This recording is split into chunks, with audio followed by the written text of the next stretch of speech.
Welcome to Monk's Temple. Close your eyes for just a moment. Not to sleep, but to arrive.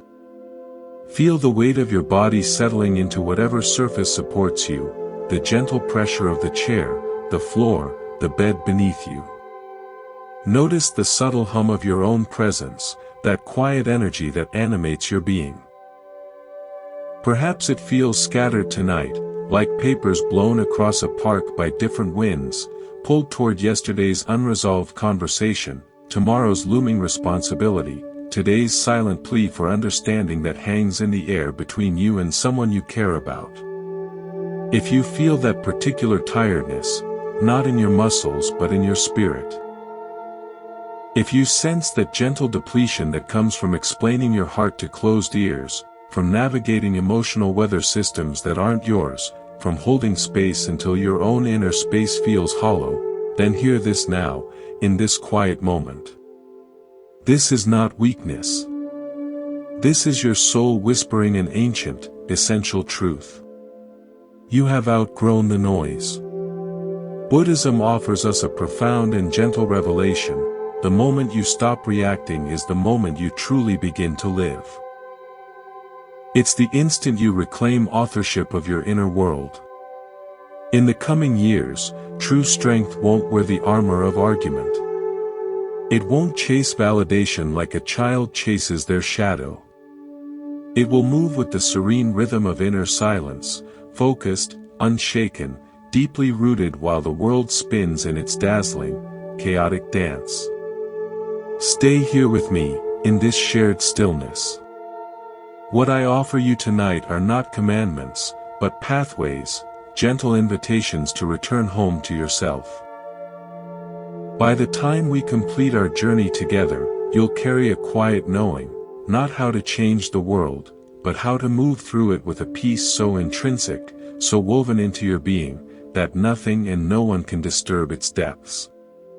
But before we begin walking this path together, if these words resonate with that quiet, seeking part of you, consider subscribing to Monk's Temple.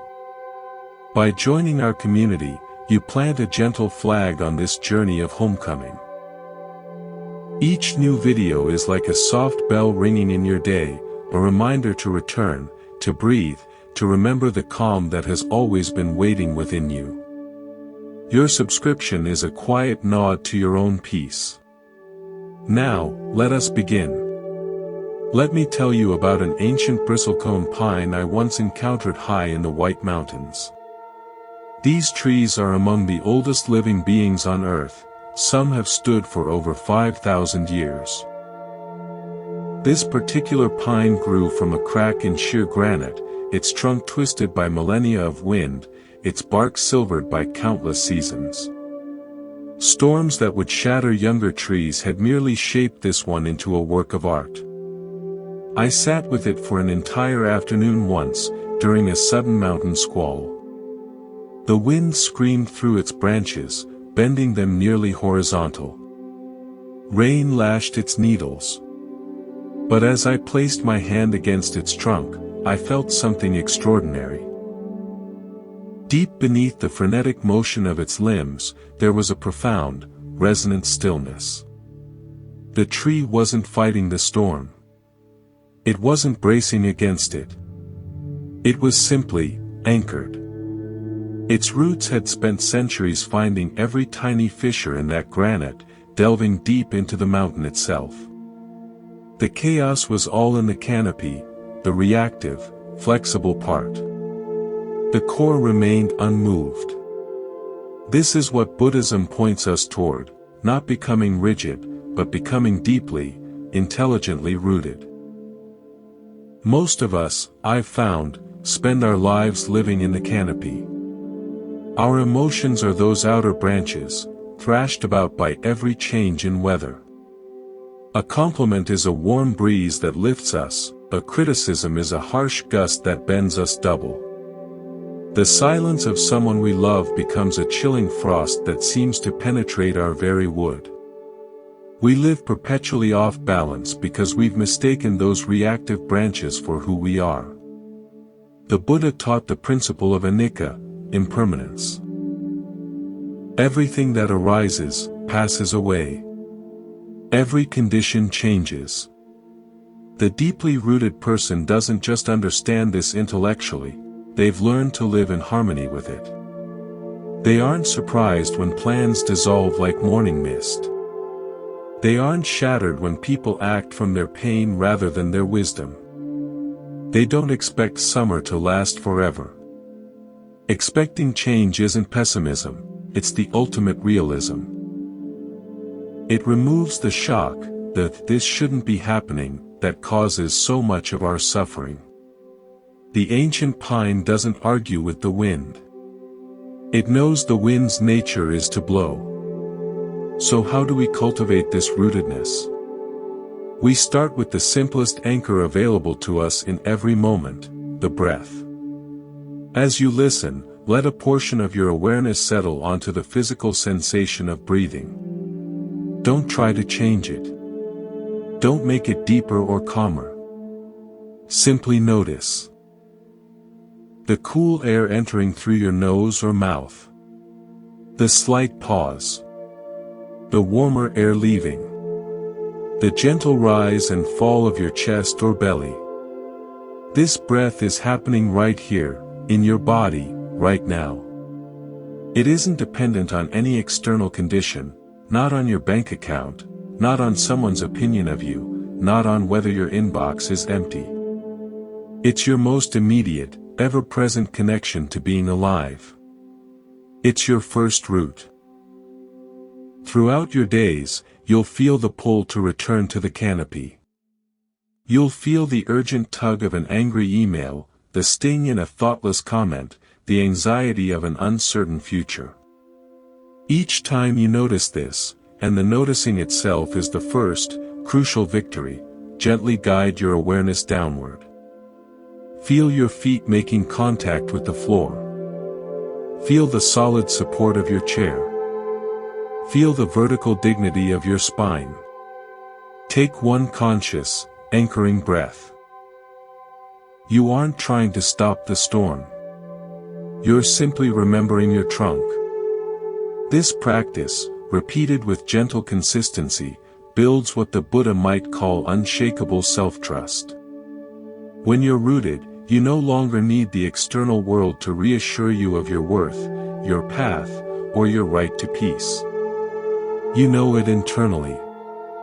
Others may disagree. They may disapprove. They may misunderstand completely. That is their weather, happening in their canopy. It doesn't require you to abandon your own root. Buddhism teaches us that clinging to others' perceptions is like a tree trying to grow according to every passing cloud's shape, an exhausting, impossible task. This rootedness naturally expresses itself as quiet, unwavering boundaries that need no loud defense. You don't over-explain your need for solitude. You don't justify your calm to those who prefer drama. You don't argue for your right to peace. You simply inhabit it. Like the ancient pine, you don't announce your roots, you live from them. This conservation of energy is profound. You stop scattering your life force in arguments with reality and instead invest it in the deep, nourishing soil of your own growth. Here's the beautiful paradox the Buddha revealed: when you're deeply rooted in yourself, you become more available for genuine compassion, not less. The ancient pine, precisely because it isn't being torn apart, provides shelter for birds in its branches, a home for lichen on its bark, shade for creatures below. You can care for others without being uprooted by their pain. You can listen deeply without absorbing their story as your personal burden.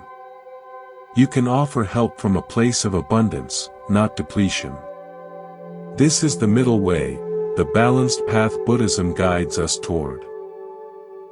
Neither cold detachment nor exhausting enmeshment, but grounded, wise engagement. Nothing truly shakes a rooted person because their foundation isn't built on what can be taken away: status, approval, relationships, or possessions. It's built on the indestructible ground of present moment awareness itself. Loss will still ache in the heart. Failure will still carry its sharp lesson. Uncertainty will still arise. But these experiences pass through the open, grounded space of your being. They don't define you, collapse you, or destroy your center. You feel the full spectrum of life, yet remain, at your core, steady, present, and whole. You aren't waiting for the storms to pass. You're learning to stand, deeply and quietly, within them. This isn't the end of feeling, it's the beginning of true freedom. A freedom that doesn't blow away with the changing wind. I grew up in a house with an old well in the backyard. It hadn't been used for drinking in decades, but my grandfather kept it meticulously maintained. He'd remove the wooden cover every month, lower a bucket on its creaky rope, and draw up water just to keep the mechanism working. One summer, during a terrible drought, when the town's main supply was rationed, that well became our salvation. While neighbors worried, we had this silent, deep reserve that nobody had remembered was there. Buddhism teaches us that within each of us exists something similar, a silent, deep well of peace. Not a manufactured calm, but an innate reservoir of stillness that predates all our worries, all our stories, all our reactions. The problem isn't that we lack this well. The problem, as the Buddha pointed out, is that we spend most of our lives drawing water from every other source except our own. We seek peace from accomplishments, from relationships, from validation, from possessions. From external wells that are subject to droughts, to contamination, to the whims of others. We become like thirsty people in a desert, running from mirage to mirage, while all along, we're standing right above our own, never-failing spring. We've just forgotten how to lower the bucket. Or more accurately, we've forgotten that we have a bucket. My grandfather taught me the ritual. First, remove the cover. That heavy wooden lid kept leaves and debris from fouling the water. In our minds, the cover is the constant noise, the mental chatter, the compulsive thinking, the replaying of conversations, the planning, the worrying. Meditation, in its simplest form, is just this, the gentle removal of the cover. You're not trying to stop the thoughts any more than you try to stop leaves from existing. You're simply setting them aside for a moment, creating an opening. Then, you lower the bucket. This is the act of turning your attention inward, away from the sensory world. It feels dark down there at first. Unfamiliar. Our attention is so accustomed to being directed outward, to screens, to sounds, to tasks, that turning it inward feels like lowering a bucket into nothingness. But you lower it anyway, with patience. The rope is your intention. The bucket is your gentle awareness. And then you wait. This is perhaps the hardest part for the modern mind. We're conditioned for instant results. We lower the bucket and want to yank it back up immediately. But the well doesn't operate on our schedule. The water is there, but it gathers in its own time. In meditation, this waiting is the sitting itself. It's allowing yourself to be present with the darkness, the silence, the seeming emptiness, without demand. You just sit at the well's edge, present. Finally, you draw the water up. This isn't a dramatic, forceful hauling. It's a steady, smooth retrieval. And when the bucket breaks the surface, you behold it, clear, cool, essential. In our practice, this is the moment of clarity that arises not from thinking, but from the space between thoughts. It might be a sudden insight about a personal struggle. It might be a wave of compassion for someone you've resented.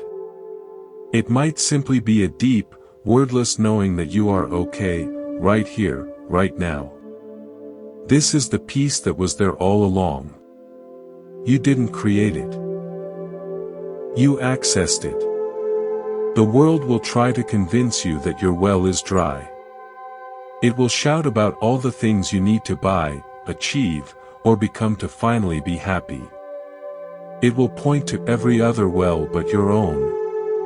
Buddhism's radical message is one of profound self-reliance.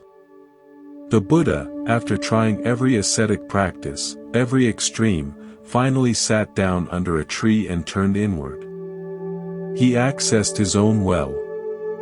And he spent the rest of his life showing others that they could do the same. You don't need to travel to a monastery to do this. You can do it right now. As you listen, let your awareness drop from your thinking head down into the center of your chest, the area around your heart. Imagine a well there. Don't visualize details, just sense the possibility of depth, of coolness, of stillness. With your next exhale, imagine lowering a gentle attention into that depth. There's nothing to find. Nothing to achieve. You're just familiarizing yourself with the space. The peace is already there. You're just remembering the way. This practice, repeated, changes everything. When a crisis hits, instead of your first instinct being to frantically search outside for solutions or reassurance, a new instinct emerges, to go quiet, to go inward, to your well. You draw up what you need, not an immediate answer, but the steadiness to face the question. When someone is angry with you, you don't immediately reach for their well, their approval, to quench your anxiety. You rest at your own. When you feel lack, you don't immediately chase an external object. You sit first with the feeling, at your well's edge, and more often than not, the feeling of lack dissolves in the presence of the deeper abundance you've touched. Your well is your most sacred possession. It cannot be taken, polluted by others, or run dry. It is the source of what the Buddha called your original face, the you that exists before fear, before identity, before story. Tonight, and in the days to come, visit it. Not as a task, but as a homecoming. Take the cover off. Lower the bucket. Wait in the quiet dark. Draw up the peace that has been yours all along. There is a mountain valley in the Himalayas where I spent a season many years ago. The weather there was not predictable. Some mornings dawned with a crystalline clarity where every distant peak seemed close enough to touch. By midday, furious clouds could boil up from nowhere, swallowing the summits in gray mist, releasing cold rain that pattered against the stone of the hermitage. In the afternoon, the sun might break through again, steaming the moisture from the pine needles, filling the air with the scent of earth and resin. The old monk who lived there would sit on the same porch through it all, through the blinding sun, the obscuring fog, the drumming rain. He didn't go inside. He didn't seem to prefer one weather over another. He simply sat, a silent part of the landscape, witnessing the procession. One afternoon, during a particularly violent squall, I asked him, "Doesn't this cold rain bother you? Shouldn't we go in?" He smiled, a slow, warm smile that seemed disconnected from the chill in the air. "The mountain doesn't bother with such questions," he said. "It holds the sunshine. It holds the fog. It holds the snow. It is not the weather." His words sank into me with a quiet force. We spend so much of our lives identifying with the weather. A good day happens, and we think, "I am happy." A difficult emotion arises, sadness, anger, anxiety, and we think, I am sad. I am angry. I am anxious. We conflate the temporary condition with the permanent being. We believe we are the storm. Buddhism introduces us to a revolutionary shift in perception. You are not the weather, you are the mountain that holds the weather. The mountain. Your fundamental awareness, your presence, is vast, stable, and capable of containing all of it. The sunshine of joy, the fog of confusion, the hailstorm of rage, the gentle rain of grief. The mountain doesn't become sunny when the sun shines. It doesn't become cold and wet when it rains. It remains, fundamentally, the mountain. The weather is something that happens on it, around it, within its space. But it is not the mountain's identity. The Buddha's teaching on anatta, often translated as non-self, points to this. It's not that you don't exist.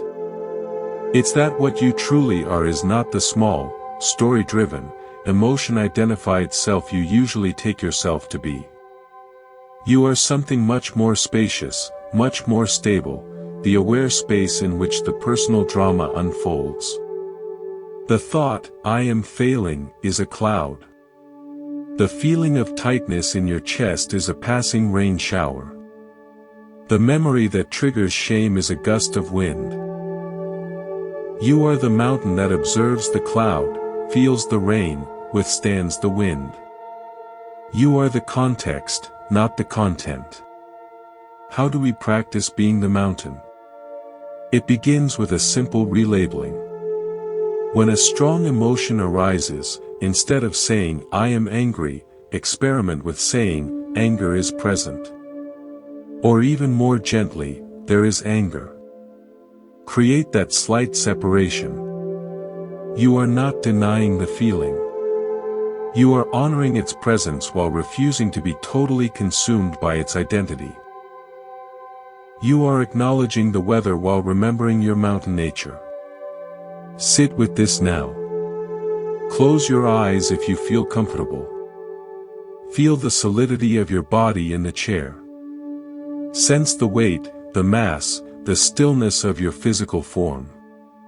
Imagine that form growing roots deep into the earth, becoming a mountain, stable, immovable, ancient. Now, bring to mind a recent, minor irritation. Perhaps a moment of impatience in traffic, a slight from a colleague, a plan that went awry. Notice the feelings that arise, the flicker of heat, the mental protest. Don't push them away. Simply observe them as weather patterns appearing on the slopes of your mountain. See how the mountain, your awareness, can hold them without being changed by them. The irritation is a thundercloud passing over a high peak. The peak is still the peak. This practice of being the mountain doesn't make you passive or indifferent. A mountain is deeply engaged with its weather. It shapes the clouds, channels the rain into streams, tempers the wind. In the same way, from the stable ground of mountain awareness, you can respond to life's difficulties with far greater clarity and effectiveness. Instead of reacting as a chaotic storm front, lashing out, collapsing, or running for cover, you respond as the mountain, considered, grounded, firm. You set boundaries from stability, not from reactivity.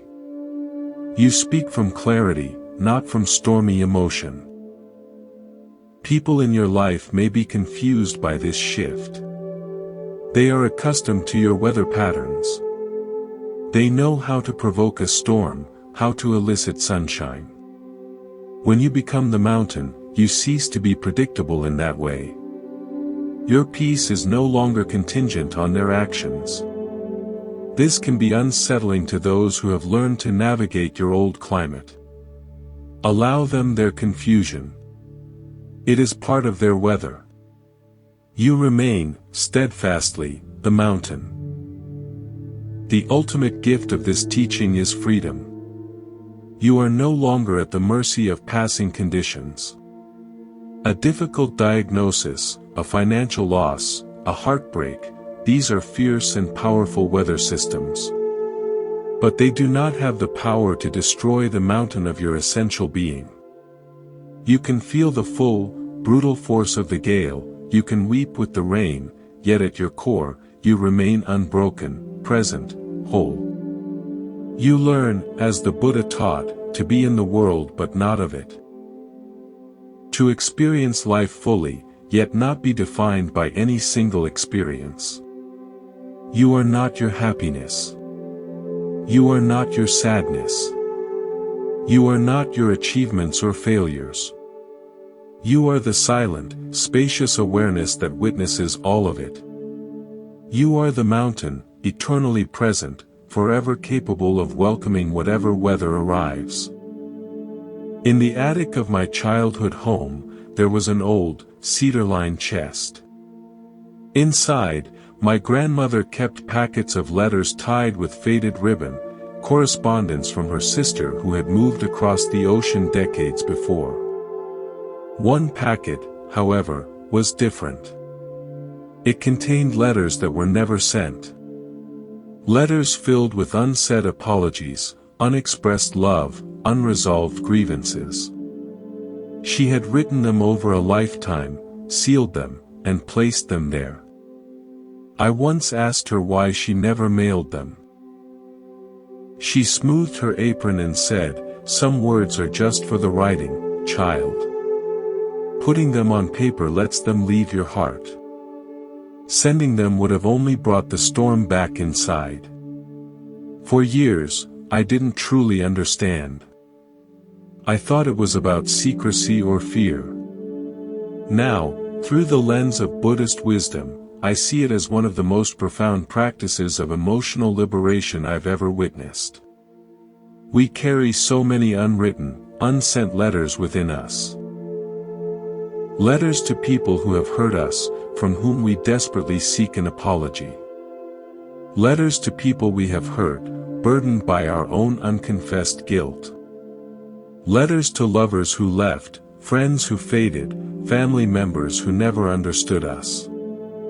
We wait, sometimes for a lifetime, for the right moment, the right words, the right recipient to grant us the closure that will finally allow us to be at peace.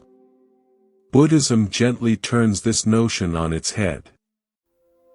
The Buddha taught that waiting for external closure is like waiting for the ocean to become still before you learn to swim. The waves, other people's actions, their awareness, their willingness to engage, are not under your control. Your peace cannot be held hostage by their response. The closure you seek is not an event that happens to you, with another person as the key actor. It is an internal shift that you choose. The practice, then, is to write the letter you need to write. And then to understand its true purpose. The purpose is not communication. The purpose is release. You are not writing to change someone's mind or heart. You are writing to understand and release the grip the story has on your own. Find a quiet half hour. Take a physical piece of paper and a pen. This matters. The physical act connects mind and body in a way typing does not. Address it to whomever your heart is holding, a parent, an ex-partner, a friend, a version of yourself from the past. Then write. Write without filter, without civility, without the intention of anyone ever seeing it. Pour out the blame, the longing, the confusion, the love, the rage, the unanswered questions. Ask every why that haunts you. Say every I wish that lingers. Fill the pages until you feel emptied. This is you drawing the poison out of the wound and onto the page. When you are finished, read it aloud to yourself, in a whisper. Hear the pain, the humanity in your own voice. Then, you have a choice, guided by wisdom. You can do as my grandmother did, seal it and place it somewhere symbolic, acknowledging its existence but containing its power. Or, you can perform a ritual of release. Safely burn the letter, watching the smoke carry the words away. Tear it into 100 pieces and scatter them in a river or the wind. Bury it in the earth. The method is less important than the conscious act of transformation. You are physically demonstrating to your psyche that this story is no longer circulating in your bloodstream, it is being returned to the elements. This is not forgiveness in the conventional sense. It is not saying what happened was okay. It is freedom. It is the act of unclenching your fist from around a hot coal you've been carrying for years. The coal was burning you, not the person who handed it to you. Letting it go doesn't change the past, it changes your present. It creates space in your heart where before there was only the crowded, noisy tenant of an old grievance. The Buddha taught that clinging, upadana, is the fuel of suffering. We cling not just to people and things, but to stories, to identities. I am the one who was wronged, and to desired outcomes, they must admit it. Writing the unsent letter is a practice of non-clinging. You honor the truth of your experience by giving it form, and then you practice letting that form go. You are metabolizing the experience and releasing what your spirit cannot use. You will find that after this practice, something subtle shifts. The person or the memory may arise in your mind, but it will lack its former charge. It will feel more like a chapter in a book you finished reading, rather than a live wire in your daily life. You have changed your relationship to the story. You are no longer a character trapped inside it. You are the author who has written the end and closed the cover. This is how we heal. Not by receiving the perfect apology, but by ceasing to need it. Not by getting answers, but by making peace with the mystery. Not by changing the past, but by changing how we hold it within us. Your grandmother's cedar chest was her sacred space of release. Your journal, your fireplace, a quiet patch of earth, these can be yours. Write the letter. Speak your truth to the empty air. Then, with great tenderness for your own heart, let it go. The closure you have been waiting for was never in someone else's hands. It was always waiting for you to claim it, in the quiet courage of your own release. There is a village in the remote hills where the only way across a deep, rushing gorge was a bridge made of woven vines. Travelers would come to it with trepidation. The bridge swayed violently in the wind, the river roared far below, and the vines looked ancient. The village elders had a saying, "The bridge will carry you if you do not fight its movement. Walk with the sway. If you freeze or resist, you will fall. If you try to run, you will tangle." For most of my early life, I misunderstood compassion. I thought it meant building a solid, immovable steel bridge from my heart to another person's pain and walking across it to be with them, no matter the cost. I would see someone suffering and I would rush onto my steel bridge, determined to reach them, to fix it, to pull them back to solid ground with me. But steel, when exposed to the heat of another's enduring anguish, can warp. It can conduct their pain like electricity. Often, I would reach the other side not as a calm helper, but as another distressed person, now carrying their pain as well as my own reaction to it. The bridge would burn behind me, leaving us both stranded in the territory of suffering.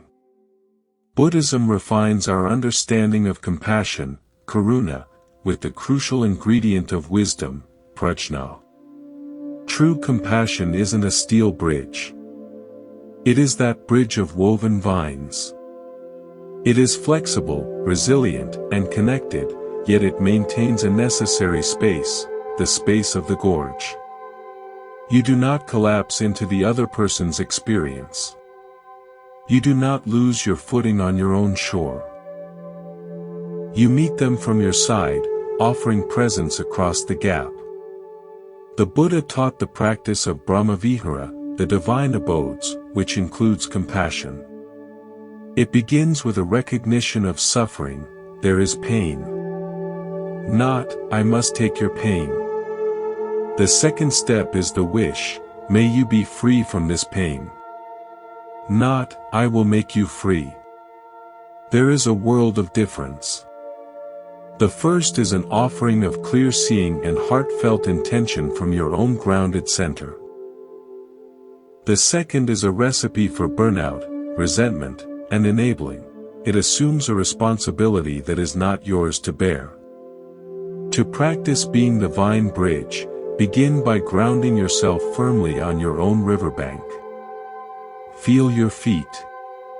Breathe into your own body. Establish your own peace. This is not selfish. It is essential. You cannot pull someone from quicksand if you are not standing on solid ground. From this place of stability, look across at the person who is struggling. See their pain. Feel your natural, human response, the tug at your heart. Now, instead of leaping into action, imagine sending that feeling of care across the space. Like a gentle, steady light, or a silent whisper on the wind, I see you. I am here. May you find peace. Your feet do not leave your shore. This is where most of us get tangled. We believe if we aren't doing something tangible, solving, fixing, advising, we aren't loving properly. But often, the most profound gift is non-doing. It is steadfast, non-anxious presence. It is holding the space for their pain without rushing to cover it up or make it go away because we can't bear it. Your calm becomes a silent invitation for them to find their own. I learned this not in a temple, but in a hospital room, sitting with a dear friend who was facing a terrifying diagnosis. Every cell in my body wanted to be the steel bridge, to make promises, to research cures, to fill the silence with hopeful chatter. But I remembered the vines. I simply sat. I breathed. I occasionally touched her hand. I listened to her fears without interrupting with solutions. I allowed the terrifying silence to exist between us. I did not try to pull her out of her gorge, I simply stayed, faithfully, on my side of it, letting her know through my quiet presence that she was not alone in that dark place. My bridge did not burn. It swayed with the terrible wind of her fear, but it held. And in time, from that space of being seen and not fixed, she began to find her own strength to walk toward healing. This applies to everyday conflicts, too. When someone is angry with you, the compassionate response is not necessarily to agree or apologize falsely. It is to become the vine bridge. Ground yourself. Hear their anger without being blown over by it. Their anger is the wind shaking the bridge. You feel it, you sway with it, but you do not snap. From your stability, you can respond with clarity rather than reactive defense. Sometimes the most compassionate thing you can say is, I hear how upset you are, without immediately jumping to amend the situation. Compassion with wisdom protects your spirit. It allows you to serve the world without being destroyed by it. It lets you love deeply without disappearing.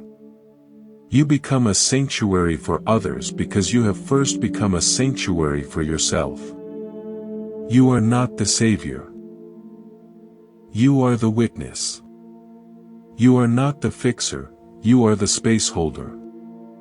You are the strong, flexible, woven bridge that connects heart to heart across the inevitable gorges of human suffering, allowing love to pass through while respecting the sacred distance between two sovereign souls. On a rugged stretch of the northern coast, there stands a lighthouse that has guided sailors for over a century. I had the privilege of staying there for a week one autumn, not as a keeper, but as a guest of an old man who had tended the light for decades. What struck me most was not the powerful beam cutting through the stormy darkness, but the keeper's routine. His life was governed by a profound rhythm that had nothing to do with the chaos of the sea below. At precise times, he would polish the great lens, wind the clockwork mechanism, trim the wick of the backup lamp. He would do this in sunshine, in gales, in tranquil fog. The state of the ocean did not alter his duties. The screams of the wind did not hurry his hands. His focus was on the flame, the glass, the steady turning of the light. The storms were irrelevant to his task, they were simply the condition under which his work became most vital. We often get this backwards. We believe that our inner light, our peace, our clarity, our kindness, should be lit only when the external conditions are calm. We say, I'll be peaceful when my work stress eases. I'll be kind when they start being kind to me. I'll focus when things stop being so chaotic. We make our inner state conditional, like a lighthouse that only shines on windless nights. But the purpose of a light is precisely for the storm, for the fog, for the dangerous, unseen rocks. Buddhism teaches the practice of samadhi, often translated as concentration or collectedness. But it is more than focusing on a single object. It is the cultivation of an inner lighthouse. It is the development of a calm, bright center that operates by its own rhythm, independent of the surrounding weather. The Buddha said, an untrained mind is like a flickering lamp, blown about by the wind of circumstances. A trained mind is like a lamp in a windless place, its flame steady and bright. Your mind is the lighthouse. Your attention is the flame. Your daily rituals, your meditation, your moments of conscious breath, your intentional pauses, are the polishing of the lens and the winding of the clockwork. They are not done for the peaceful days. They are done to create the peace that will hold steady through any day. Think of the most chaotic element of your life right now. A demanding job, a fraught relationship, a financial worry. Now imagine that instead of that chaos being the determinant of your mood, it is merely the sea surrounding your lighthouse. Your job is not to calm the sea. Your job is to tend the light. This means that when the email storms hit, you have a practiced ritual, one deep breath before replying. When the waves of emotional conflict crash against you, you have a polished lens, the clarity to see the other person's pain without being swept into it. When the fog of uncertainty rolls in, you have a wound clockwork, the discipline to return to your simple, grounding tasks, the next right action, the next mindful step. The old keeper taught me something else. He said the sailors never see him. They don't know his name, his worries, his personal history. They only see the light. In the same way, when you cultivate this inner lighthouse, people in your life may not see the effort, the daily polishing, the winding, the tending in the dark. They will only experience the effect, your steady presence, your reliable calm, your non-reactive kindness. You become a point of orientation in their chaos, not because you jumped into their boat, but because you remained, steadfastly, a beacon on the shore. This practice requires a redefinition of strength. We often mistake reactivity for strength, the loud voice, the immediate counterattack, the dramatic gesture. But the lighthouse keeper's strength is of a different order. It is the strength of the flame that does not fight the wind, but burns steadily in spite of it. It is the strength of the lens that does not argue with the fog, but simply continues to cut through. Your greatest power lies not in controlling the storm, but in maintaining your luminescence during the storm. Tonight, before sleep, take 5 minutes to be the lighthouse keeper. Sit quietly. Let your breath be the steady winding of the clockwork. Let your gentle attention be the polishing of the lens. Imagine a calm, unwavering flame in the center of your chest. See it glowing. Now, imagine the various worries of your day as weather outside, wind, rain, fog. Notice that the flame does not fight the weather. It does not try to change it. It simply burns, bright and steady, in the heart of the storm. This is your true nature. This is the light you are here to tend. Not when conditions are perfect, but now, exactly as things are. The world needs your light most when the night is darkest. And that light is maintained not in the dramatic moments, but in the quiet, faithful, daily turning of your attention inward, to the timeless flame of your own aware presence. In a monastery nestled in a quiet valley, there were 2 vessels that sat side by side on a worn stone altar. One was a bowl of solid gold, polished to a mirror finish, its surface so flawless it seemed to hold light within itself. It was a masterpiece of craftsmanship, untouched, unmoved, perfect in its stillness. Beside it sat a simple clay vase. It was humble in form, unglazed, and down its side ran a long, jagged crack that had been carefully filled with lacquer mixed with powdered gold. The repair was not hidden, it was celebrated, a luminous river of gold tracing the path where the vase had once broken apart. Visitors would inevitably be drawn to the golden bowl. They would admire its brilliance, its unblemished surface. But the elder monk who tended the courtyard would often pause beside them and ask a gentle question: which of these vessels do you believe has known life more deeply? He would then reach for the clay vase, run his finger along the golden seam, and say, "This one holds water. This one holds flowers. This one has been broken, and in its mending, it has learned how to hold life itself." We live in a world that worships the golden bowl. We are taught from a young age to present a polished surface, to hide our fractures, to fear any sign of having been broken. We equate our worth with being seamless, invulnerable, perpetually whole. We spend immense energy maintaining the facade, terrified that someone might see the crack, the flaw, the place where we came apart. Buddhism, in its profound and gentle wisdom, invites us to see this quest for perfection as a primary source of our suffering. The Buddha did not teach the path of the flawless bowl. He taught the path of the mended vase. Your breaks are not evidence of failure, they are the sacred sites where your deepest understanding can take root. They are not something to disguise, but something to honor, the very places where the gold of wisdom can enter and, eventually, shine back out into the world. Think of the Japanese art of kintsugi. When a cherished bowl or cup breaks, the artisan does not discard it or try to hide the repair. Instead, they use a lacquer bonded with gold, silver, or platinum to piece it back together.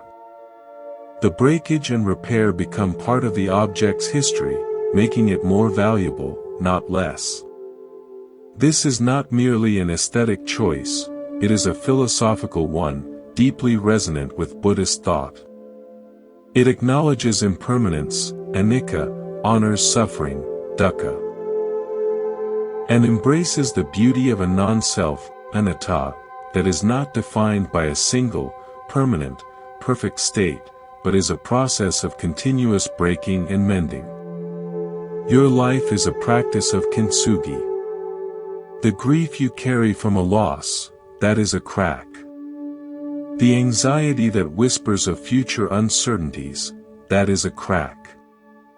The shame from an old mistake, the lingering hurt from a betrayal, the vulnerability that surfaces when you dare to love, these are not signs of a defective vessel. They are evidence that you have been used by life. That you have held things, been poured from, been set down too hard, been heated and cooled. A bowl that has never been used cannot know its own purpose. A heart that has never been cracked cannot know its own capacity for healing, nor its true depth. The spiritual practice, then, is to become the artisan of your own mending. This begins with a radical shift in perspective. When you feel the ache of a broken place within you, instead of reacting with shame or frantic attempts to cover it up, you pause.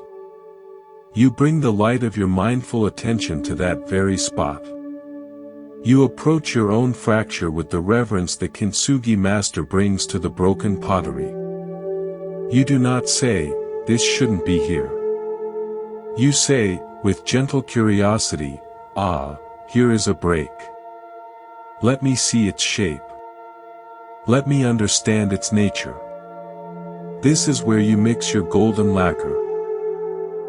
The base is mindfulness, the simple, non-judgmental awareness of the present moment experience of the wound.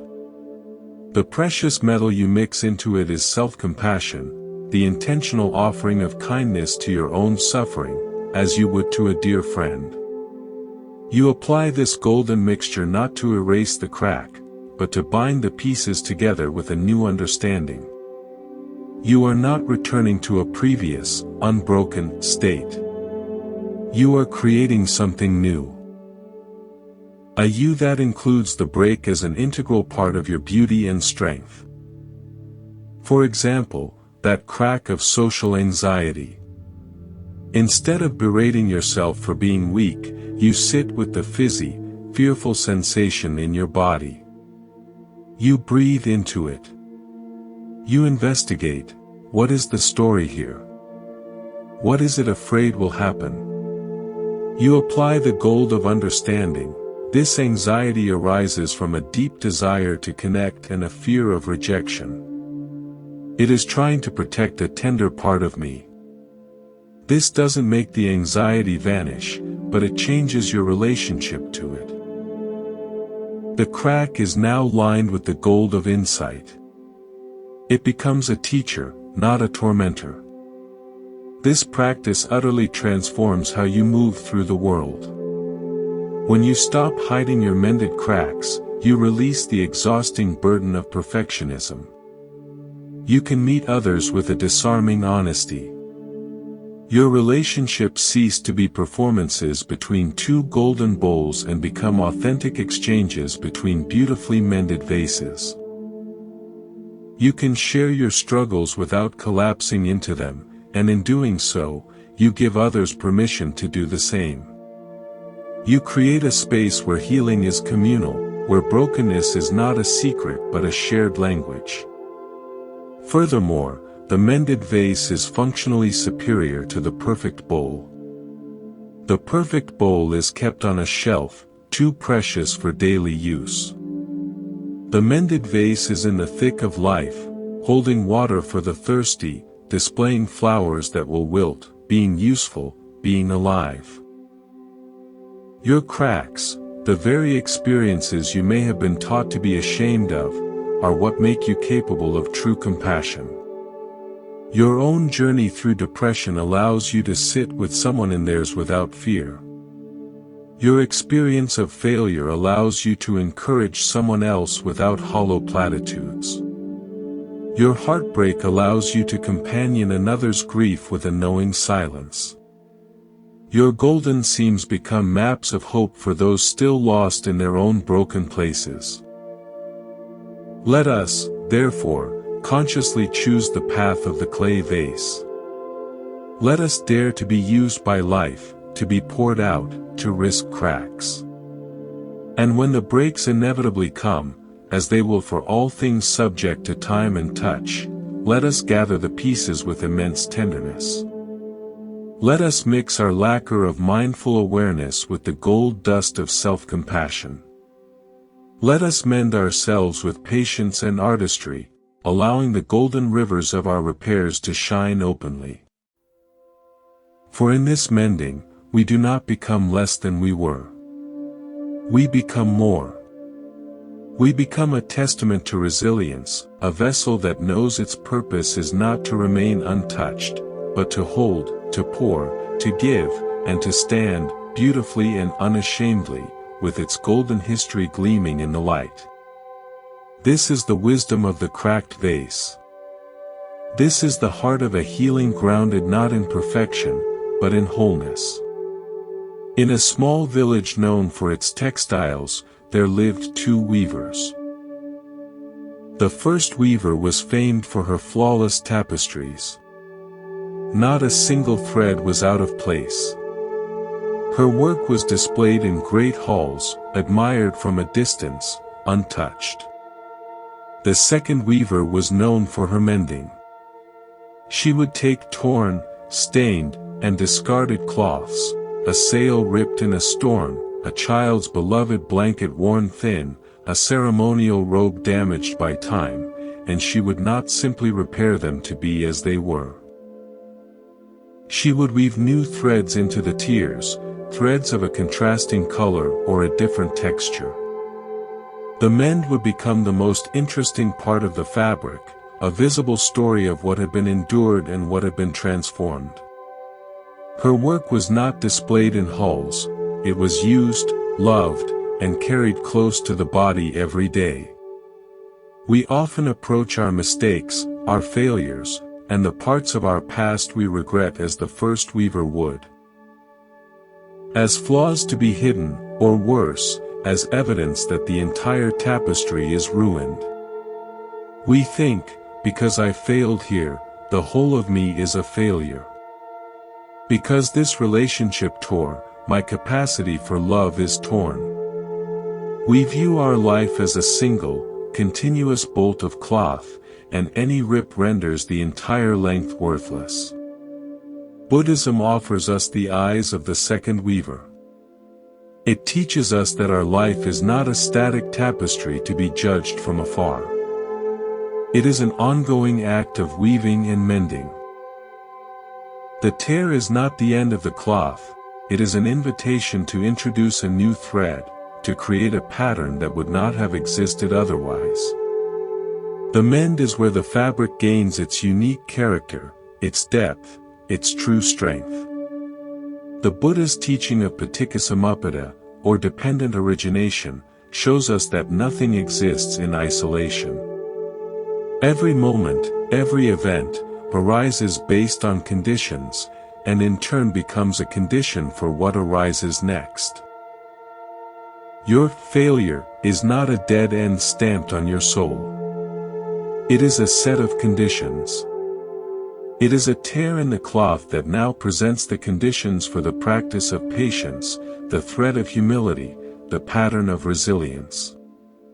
To reject the tear is to reject the opportunity for the mend, and thus to reject the next beautiful, complex phase of your own becoming. How do we become the weaver who mends with gold? It begins with a pause when you encounter the tear. The pang of regret, the flush of shame, the heavy weight of, I should have known better. Instead of rushing to throw the whole cloth away, through self-abandonment, numbing, or perpetuating a story of being broken, you stop. You smooth the fabric of your awareness over the torn place. You look at it with curiosity, not condemnation.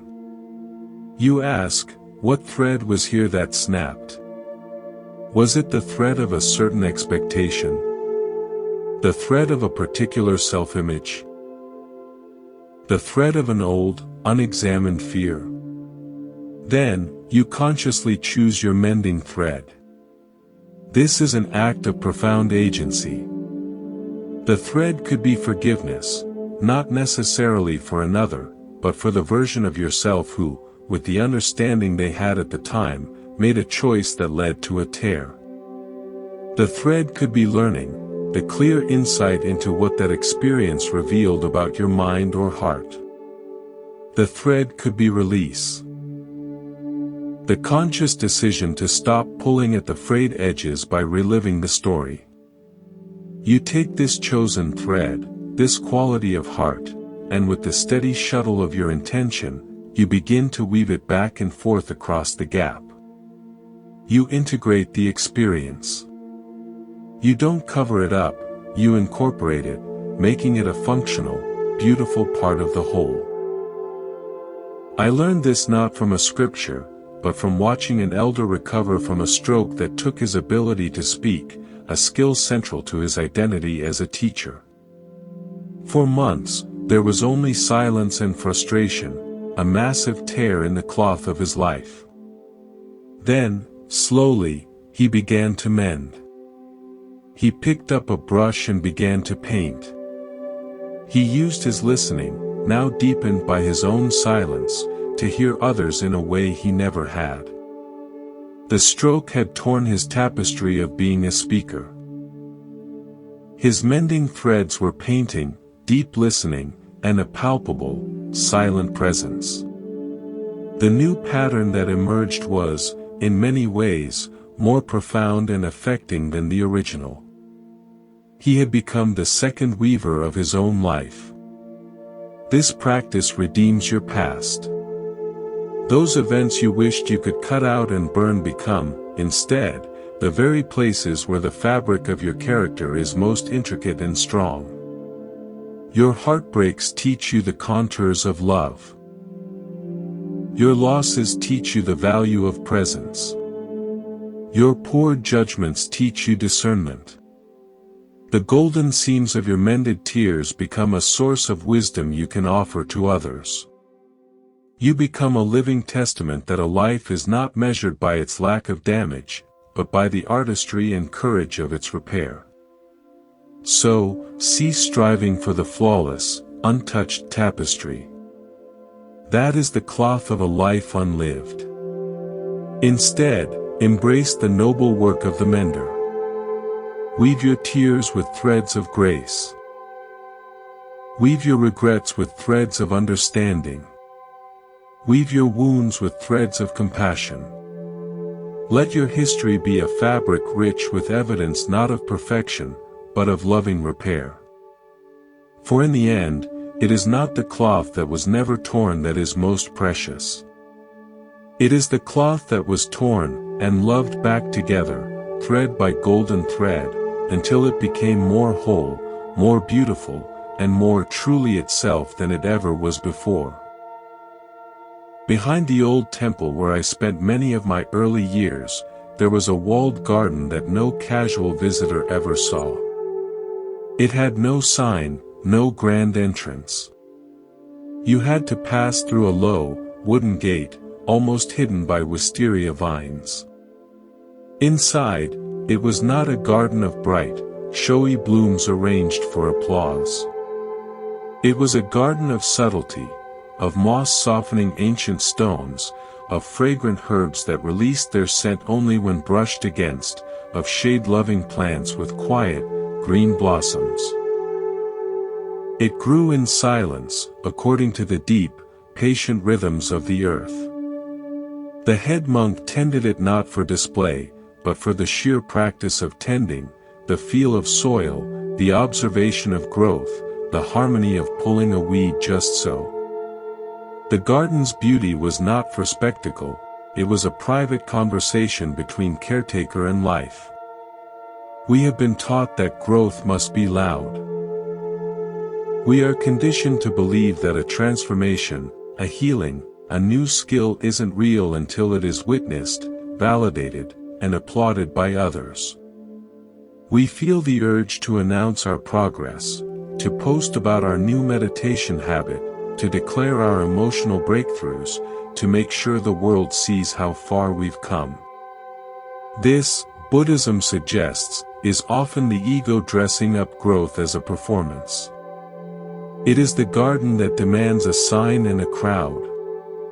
But the deepest, most enduring growth, the kind that changes the very root structure of your being, happens in the walled silence of your own practice. It happens in the unseen, daily return to the soil of your breath, the gentle weeding of old thoughts, the patient watering of your own attention. The Buddha's own path to awakening was the ultimate private journey. He didn't send out newsletters from under the Bodhi tree. He sat. He confronted his own mind with ruthless honesty and boundless compassion. His transformation was so fundamental that when he arose, he didn't need to proclaim, "I am enlightened." His presence did the speaking. His calm, his clarity, his boundless peace were the evidence. People were drawn to that energy, not to a claim. This is the model: let your growth integrate so fully that it becomes your atmosphere, not your advertisement. When you feel the impulse to announce your growth, look how calm I am now. See how I don't react. Pause. That very impulse is a last whisper of the old self, seeking the old currency of external validation. It is a sign that the growth is still tender, still rooting. True confidence is quiet. It doesn't need to prove itself. A tree that is deeply rooted doesn't announce its stability to the passing wind, it simply doesn't sway. Practice growing like the hidden garden. Your meditation. That is you watering the moss of your inner stillness. Your moment of choosing patience over irritation. That is you pruning back a weed of reactivity. Your act of setting a kind but firm boundary. That is you planting a seed of self-respect. Do these things without an audience. Do them for the sacred intimacy of the act itself. The discipline of waking early to sit in silence has value even if no one ever knows. The courage of feeling a difficult emotion without lashing out is its own victory, needing no trophy. This private consistency is what forges an unshakable character. Buddhism honors virya, or effort, not the applause that may or may not follow it. This silent cultivation protects your growth from the opinions of others. When you announce a change, you open it to commentary, doubt, skepticism, or envy. These external energies can subtly warp your tender new shoots. You might start modifying your authentic growth to meet others' expectations or to prove them wrong. But when your evolution is private, it belongs entirely to you. It can follow its own organic, nonlinear path. Some days you will feel like a thriving plant, other days you will feel like fallow soil. Both are part of the cycle. In silence, you give yourself permission to have this whole, human journey without pressure to perform a narrative of constant upward progress. People will notice your silent growth, but they will notice it in your energy, not in your words. They will say, "There's something different about you. You seem calmer." They will feel the space around you has become less cluttered with drama. They will find your presence more restful. Your unannounced growth communicates through the quality of your silence, the ease in your posture, the kindness in your eyes that no longer seeks anything in return. And those who were only attached to your old, reactive self may drift away. This is not a tragedy, it is a natural pruning. The hidden garden does not need every passerby to appreciate it. It exists for its own sake, and in doing so, it becomes a sanctuary for those few who are drawn to its authentic, unadvertised peace. In the end, the goal is not to become a public monument, but a private sanctuary. Tend the garden of your spirit with the devotion of the monk who knows the work is its own reward. Let your healing be quiet. Let your wisdom be deep. Let your peace be a settled fact, not a topic of conversation. Grow without announcement, and you will discover that the strongest roots are those that spread unseen in the dark, nourishing a life that flowers not for the crowd, but for the sheer, sacred joy of being alive. This is the final lesson of the hidden garden. The most profound growth is the one that needs no witness but your own aware, loving heart.